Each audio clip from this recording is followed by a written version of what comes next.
Right, so this video we're going to be having a bit of an introduction to Microsoft Excel, and you might be working alongside me with a few of these activities. You are welcome to pause this video anytime that you want.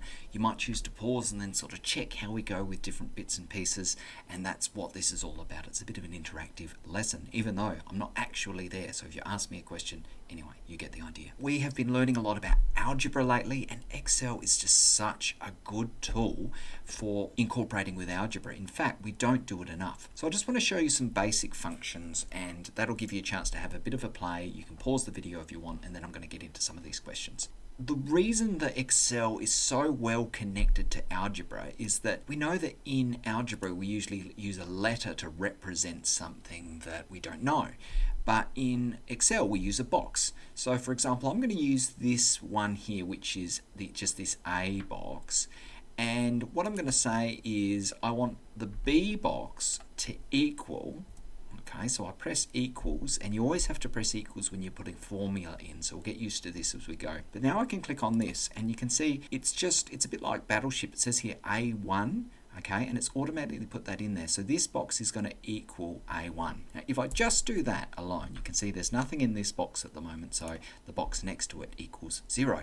But if I press 4, for example, and then press enter, oh, look at that. How good is that? So what I can do is create these relationships, and I could change it, and I could say, well, let's go A1, so whatever is in that box, and I'm going to times it. You have to use this little star symbol for times 2, and go. So you can see here I've just made a simple formula, and anything I type in here now, if I type in 6, then it becomes 12, or if I type in 10, then it becomes 20. So you can create these fantastic relationships between cells, and that's really useful. Another just quick little thing is if I've got 2 and I've got 3 here, so I've just penciled in those numbers, what I can do is for C, I can say I want this to be this box plus this box. Okay, so I can do it again. I can use multiple boxes.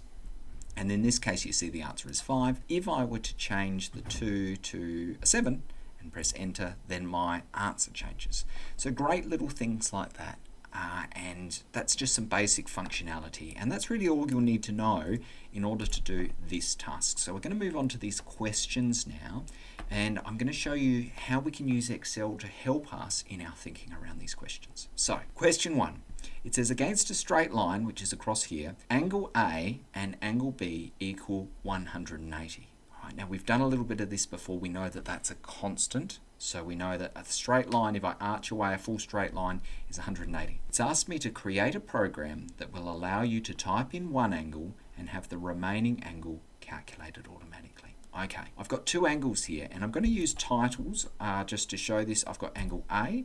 Okay, so I'm going to have one box called A, and I've got angle B. And I'm actually going to write the angles down in the box below, but I just use those as a title. So I need something where if I put in the angle, let's say I put in 45 degrees like this and press enter, oh, I want the B box here to automatically calculate what the remaining angle is. So how do I need to do this? Now, we did a little bit of work in this in class, so you might remember that we know that A plus B equals 180.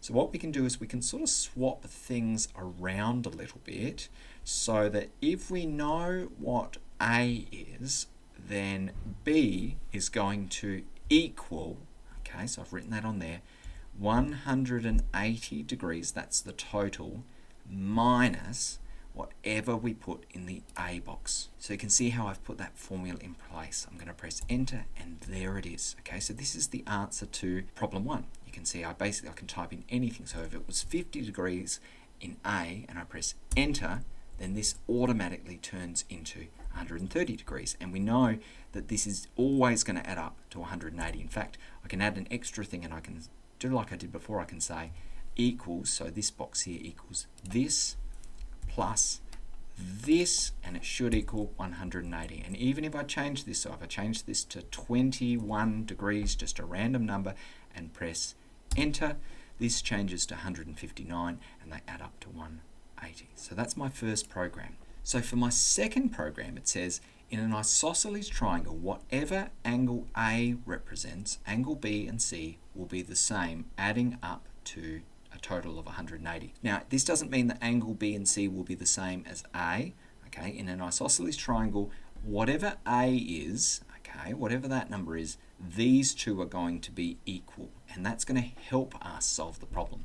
It says to create a program that will allow you to type in angle A and have angle B and C calculated automatically. In this case, I'm going to do the same thing I did before. I'm going to call one box A, one box B, and one box C. So I've added an extra box there. Now, we don't know what A is, okay? So the program is I have to be able to type something into A. So it could be 45, it could be 21, could be anything.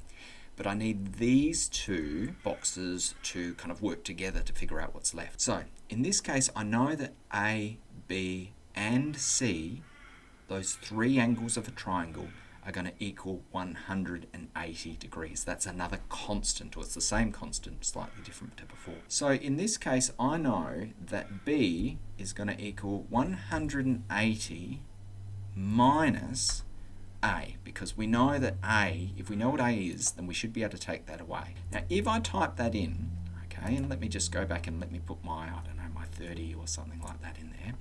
Okay, you can see that this is automatically gone to 150, which is great, but it's not correct.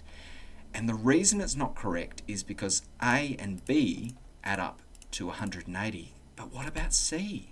You know, we know that C needs to be an angle in there as well, and that angle can't be 0, otherwise it wouldn't be a triangle. So what's gone wrong? Now the answer here is that this B, what I've said is the angle B, is actually B plus C. So these two angles must add up to 150. If A is 30, these two must add up to 150. So what I'm missing in this case is the fact that B is actually only half of this number. So what I'm going to do in this case is I'm going to add that value. So I'm going to say whatever that is, I'm going to divide, which is this slash symbol in Excel, and divide by 2. Now you'll be interested to see, okay, that when I press this, it didn't work. Okay, why did the number get bigger? What is going on? Do you have any idea what you're doing? Well, I do, and let me explain why. We've worked on the order of operations before, and when you're working with Excel, it doesn't understand any of the little tricky parts of your question. It just does exactly what you tell it to do, and it uses the rules of BODMAS, which means that it divides first. So what this did is it took 30 and it divided it by 2, which is 15, and then it took that 15 away from 180, and that's how I got 165. So the way to fix that is, we know that in BODMAS I can use brackets to tell my equation what to do first. So I'm going to put this in brackets. I'm going to say I want you to take the 30 away from 180 first and then divide it by 2. So I'm going to press enter. There we go. So what we know now, if we go over to our diagram, is that if A is 30, then B will be 75. Now what's C going to be? Now there's a couple of ways we could go about this. One is we could put in that same formula into the C box. The other thing we can do is we can say, well, whatever B is, we know that C is always going to be the same. So the simple way is I'm just going to say, well, C equals whatever B is. Okay, so it's just going to copy it. So now I've got my three angles, and let's give it a try. If I type in 45 degrees and press it, then you can see that B and C are automatically calculated to be the same. If I type in 21 degrees like I did before, again, they're automatically calculated to be the same. So I've successfully created a program to show the relationship between that. All right, let's go to our next one. You can see it's A, B, C, and D. So I'm going to do the same thing again, A, B, C, and D. Okay, now some creative thinking in this, because some of these angles are going to be the same. We know that when it's a symmetrical shape, we know that the angles A and B are going to be identical, and we know that C and D are going to be identical. So there's a little bit of thinking around what I can do there to help me figure this out. What I'm going to do in this case is, you know, if I put in my angle, so let's say it's 25, okay, if A is 25, then B also has to be 25, okay? They mirror each other, so those angles are the same. So I'm not even going to put in a fancy equation here. I'm just going to say, all right, well, B is going to equal whatever A is. So if you change A, you have to change B in the exact same way. So I'm going to press enter. All right, those are the first two. That's pretty easy. C is similar to what we did up here, but with a little bit of logical thinking. C is going to equal, now because it's a square, all of those angles no longer add up to 180. Instead, they add up to 360, so that's a constant in this case. What I'm going to do is it's going to be 360 degrees minus A minus B. Okay, so notice I just click on the box that I want. I put in the minus or the plus symbols or whatever, and then I click on the box that I want. So now I'm going to press enter, and I've got 310. Now, you might have already figured this out, but I've done the same problem that I did up here. And the problem is that C is actually not 310 because that doesn't leave any room for D. So I need to split C in half. So I'm going to do the same thing I did before, a little bit quicker. I'm going to put the brackets on there because it's the same problem that I had. And after the brackets, whatever you come up with, I want you to divide by 2. There we go. Okay. So if A is an angle of 25, B must also be an angle of 25. C will then be 155, and D has to be exactly the same as C. So I press that there. So let's give this a try. If I put in 45 degrees, everything changes. Now my big test for this one's going to be a perfect square, we know with a right angle, is going to be, hopefully you said it out loud even though I'm not there, 90 degrees. So if I put in 90 and I press enter, then all of these numbers should be 90. And that's how I know it's going to work. Here we go, pressing, and look at that, it's like magic, isn't it? So that's our third program created, how to calculate the angles of a square. We've got 2 more to look at, and this is just the same sort of thing, but just adding a little bit more complexity. So in this case, we're given a formula that says A times 6 plus 7, but we don't know what A represents. Create a program that will allow you to type in a value for A and have the equation automatically solved. Now there's a couple of ways you can go about this. We have worked about collecting like terms and things like that, so you might notice a really simple thing you can do to make this equation easier, but I'm going to just ignore that for now. I'm going to make another box for A. This is where I'm going to type in what A is going to be, and then this one I'm just going to call the answer. So the answer is going to equal, I always start with equal, okay? It's going to be whatever I put in this box.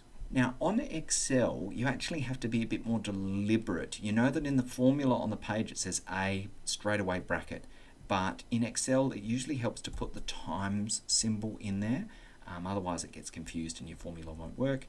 But then I'm just going to follow this, so 6 plus 7, and I'm going to close the bracket. There we go. So if I put a number like 2 into this box, look at that, it's automatically generated. If I put a number like 4 in there, it's automatically generated, which is fantastic. So I've created a program based on that equation.